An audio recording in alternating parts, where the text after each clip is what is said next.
lugar de longe. Então disse a seus servos: esperai aqui com o jumento. Eu e o rapaz iremos até lá, e havendo adorado, voltaremos para junto de vós. Tomou Abraão a lenha do holocausto e a colocou sobre Isaque, seu filho. Ele, porém, levava nas mãos o fogo e o cutelo. Assim caminhavam ambos juntos.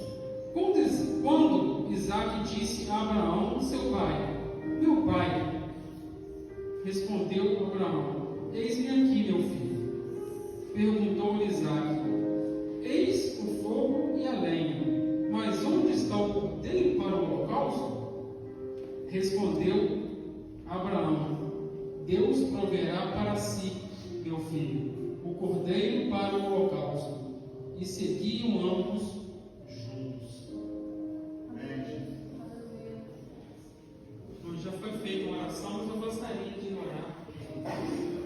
Senhor, meu Deus, meu Pai, Deus amado, Deus de maravilhas. Pai, que tenho eu para, meu Pai, os teus servos, a tua igreja, meu Deus. De mim mesmo não tenho nada, Senhor. Fale, meu Pai, para a tua igreja nesta noite através de mim, Senhor, meu Deus.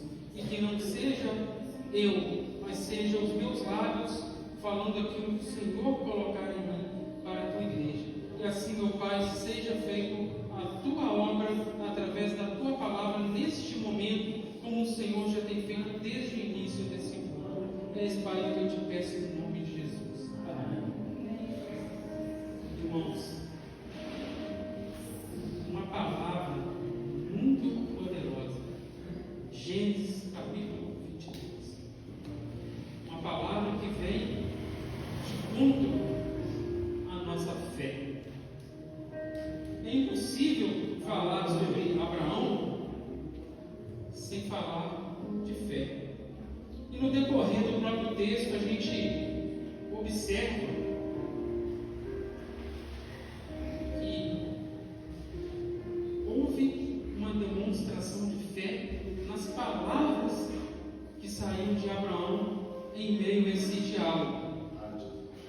A gente vê que no mundo secular existem várias frases, vários chavões. A gente pega, dentro do campo da psicanálise, uma frase que diz, Freud explica. A gente vê que Freud ele foi conhecido por essa palavra. Mas aqui a gente vê dentro da palavra de Deus uma palavra que torna Abraão conhecido. Deus proverá.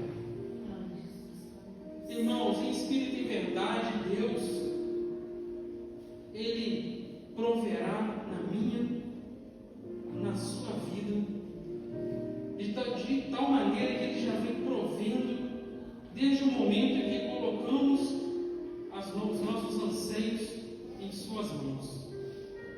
Irmãos, a partir desse elo da campanha, o primeiro elo, os irmãos entendam que uma longa caminhada, ela começa com um primeiro passo. Não há como a gente subir uma escada e atingir o término dessa escada com um único passo. Mas para poder chegar no final de uma estrada, é preciso um passo inicial. E esse elo, o primeiro elo, ele é esse passo inicial para que Deus venha prover na sua vida. A gente vai ver que no decorrer desses 7 elos, Deus irá agir de forma grandiosa, trabalhando a minha e a sua fé. Irmãos, uma corrida, falar de corrida que é algo que é da minha convivência, ela tem o seu início com o dedado à largada. E na chegada é o momento da conquista.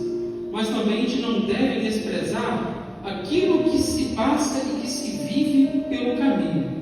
E a gente vê que nesse caminho em que Abraão ele fez junto com Isaque, a gente vê que muitas coisas acontecer. Um ponto, irmãos, que me chamou muito a atenção nessa palavra é que Abraão ele vira para os teus servos e diz da seguinte forma: fiquem aqui, eu e o menino retornaremos. Mas retornaremos como se Isaac lhe era o sacrifício. A gente vê que naquela época, na época de Abraão, era muito comum entre as religiões pagãs as pessoas sacrificarem seus filhos aos deuses pagãos, aqueles deuses que na verdade não são deuses. Era muito comum o sacrifício por parte de idolatrias. Mas dentro do judaísmo, essa prática ela não existia. Deus até então nunca havia dito nada de tal forma.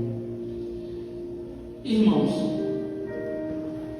a gente vê que a promessa de Deus na vida de Abraão é que, através de Isaac, o seu filho, todas as famílias da terra seriam abençoadas. E a gente vê que é uma verdade tão grande que Jacó, filho de Isaac, que se tornou Israel, dá o nome a um país, que é a nação de Israel. E a gente vê dentro dessa história um comparativo muito grande com a história de Jesus Cristo.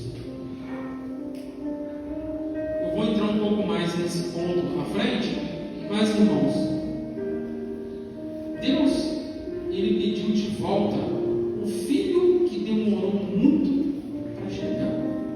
Irmãos, a gente vê que a promessa na vida de Abraão e de Sara demorou anos. E quando essa promessa chega, Deus pede de volta. Mas não é qualquer pessoa que teria uma fé de tal maneira que aceitaria entregar a Deus, obedecendo, exercendo a fé de tal maneira. A gente vê que o projeto na vida de Abraão para abençoar as famílias dependia de Isaac.